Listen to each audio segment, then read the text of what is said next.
노다지 썰전, HD현대가 2025년 3분기에 분기 사상 최대 영업이익, 1조 7천억 원을 넘겼습니다. 오늘 저희는 이 놀라운 실적이 HD현대의 그 지속 가능한 성장을 알리는 신호탄인지 아니면 여러 외부 요인이 겹친 일시적 호황에 불과한 것인지 좀 따져보겠습니다. 저는 이번 성과가 회사의 탄탄한 기초 체력과 미래 성장 가능성을 보여준다고 봅니다. 글쎄요. 저는 조금 신중하게 봐야 한다는 입장입니다. 물론 기록적인 실적은 대단하지만 그 이면에 가려진 불안 요인들이나 앞으로 닥칠 수 있는 위험 요소를 생각하면 마냥 웃을 수만은 없는 그런 상황이라고 생각합니다. 우선 긍정적인 부분을 좀 보죠. 3분기 연결 영업이익이 1조 7,024억 원, 작년 같은 기간보다 거의 300% 가까이 늘어난 건데 이게 단순히 숫자만 늘어난 게 아니라 질적으로도 성장했다는 증거 아닐까요? 핵심 사업들이 다 잘했습니다. 정유 부문이 1조 9,011억 원 이익으로 흑자로 돌아섰고 조선은 무려 1조 53억 원 이익에 이익률 13.9%, 전력기기도 2,471억 원 이익에 이익률이 24.8%나 됩니다. 네, 이 핵심 자회사들이 실적을 이끈 거죠. 재무 상태도 좋아졌습니다. 연결 부채 비율은 166.3%로 작년 말보다 한 13%포인트 넘게 낮아졌고 순차입금 비율은 9.3%로 16%포인트 이상 크게 떨어졌어요. 게다가 로봇 사업에 1,800억 원 투자를 유치하고 또 건설기계 부문 합병으로 시너지를 기대하고 그리고 미국 조선업 투자, 이른바 마스펀드 참여로 미래 먹거리 준비도 차근차근 하고 있다는 점을 봐야 합니다. 네, 그 숫자들 인상적입니다. 저도 인정합니다. 하지만 한꺼풀 벗겨보면 다른 그림이 보입니다. 정유 부문 흑자 전환, 물론 좋죠. 하지만 이건 지정학적 리스크 때문에 유가랑 정제 마진이 크게 오른 덕이 큽니다, 사실. 당장 4분기만 해도 휘발유 수요가 줄어들 걸로 보이고 유가 변동성은 여전하지 않습니까? 이런 외부 요인에 기댄 실적이 과연 계속될 수 있을까요? 게다가 석유화학 쪽은 877억 원 적자가 계속되고 있고 다른 화학 제품 시황도 썩 좋지 않을 전망입니다.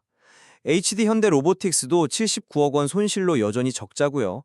1,800억 투자 유치는 했지만 그 돈이 언제 성과로 돌아올지는 아직 알 수 없습니다. IPO도 그냥 여러 선택지 중 하나일 뿐이고요. 그리고 조선 13.9%, 전력 24.8%. 이 엄청난 이익률이 계속 유지될 수 있을지 저는 좀 의문입니다. 경쟁은 치열해질 거고 원가 부담도 커질 수 있습니다. 건설기계 합병 시너지요. 아직은 기대일 뿐이고 그 인수 후 통합, 즉 PMI 과정이 순탄할지 지켜봐야 합니다. 오일팬크 배당은 또 언제 다시 시작할 수 있을지도 불투명하고요. 풀어야 할 숙제가 많다는 이야기입니다. 정유 부문에 대해서는 물론 외부 요인 중요하죠. 하지만 3분기 재고 관련 이익은 한 160억 원 정도였고요. 그 외에 구조적인 개선 노력도 분명히 있었습니다. 지정학적 불안이 쉽게 가라앉지 않을 걸 생각하면 정제 마진 강세는 당분간 이어질 가능성이 높다고 봅니다. 단순히 운이 좋았다고만 볼 수는 없다는 거죠. 저는 그 부분에서 생각이 좀 다릅니다. 오펙 플러스가 생산을 늘릴 수도 있고 미국의 관세 문제 같은 그런 변수도 많습니다. 계절적인 수요 변화도 무시 못하고요. 석유화학 부진이 계속 발목을 잡을 수도 있습니다. 반짝 실적보다는 안정적으로 수익을 낼 수 있는 구조를 만드는 게 훨씬 중요하다고 봅니다. 일시적인 요인에 너무 기대는 건 좀 위험합니다. 있고 생산 효율도 계속 높이고 있습니다. 전력기기는 아시다시피 AI 데이터 센터나 친환경 규제 때문에 전 세계적으로 수요가 폭발하고 있고요. 쌓여있는 수주 물량만 봐도 안정적인 성장에 기대됩니다. 그 높은 이익률, 조선 13.9%, 전력 24.8%. 이걸 계속 유지하는 건 정말 어려운 일입니다. 지금이야 좋지만 세계 경기가 꺾일 수도 있고 경쟁사들이 가만히 있겠습니까? 수주 산업이라는 게 또 몇 년 뒤를 정확히 내다보기 어렵잖아요. 이런 기록적인 호황이 언제까지나 계속될 거라고 정말 보시는 건가요? 현재의 성과에 취하기보다는 앞으로 닥칠 수 있는 어려움에 대비해야 한다고 봅니다. 핵심 사업의 현재 호황도 중요하지만 결국 미래는 신사업에 달렸다는 시각도 있는데요. 로봇이나 미국 투자 같은 부분은 어떻게 평가하시나요?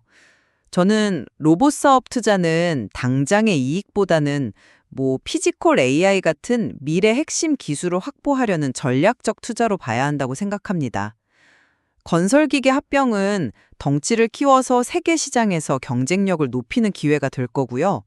MARS 펀드 참여는 성장이 기대되는 미국 조선 시장에 진출하는 발판, 즉 미국 내 생산 기반 확보를 위한 투자로 봐야죠. 미래를 위한 착실한 준비입니다. 장기적인 시각 중요합니다. 하지만 로봇 사업은 눈에 보이는 성과를 내려면 시간이 꽤 걸릴 겁니다. 당장 적자부터 줄여야 하고요. 건설계계 합병도 그 인수 후 통합 과정, 이른바 PMI 작업의 복잡성을 생각하면 시너지가 언제, 얼마나 날지 아직은 불확실합니다. MARS 펀드 같은 대규모 해외 투자 역시 구체적인 성과 계획이나 위험 관리 방안이 좀 더 명확해져야 평가할 수 있다고 봅니다. 그냥 기대감만으로는 좀 부족하다는 거죠. 정리하자면 HD현대는 정유, 조선, 전력기기 같은 핵심 사업에서 경쟁력을 보여주는 동시에 로봇이나 AI, 해외 시장 진출 같은 미래 중기에도 힘쓰면서 지속 가능한 성장의 기반을 다지고 있다고 봅니다. 이번 3분기 실적은 이런 노력의 결과이자 미래에 대한 밝은 신호라고 해석할 수 있습니다.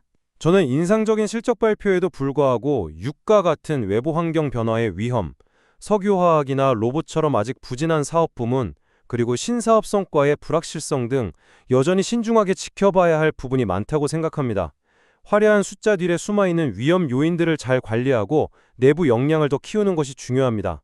오늘 HD현대의 2025년 3분기 실적을 놓고 다양한 이야기를 나눠봤습니다.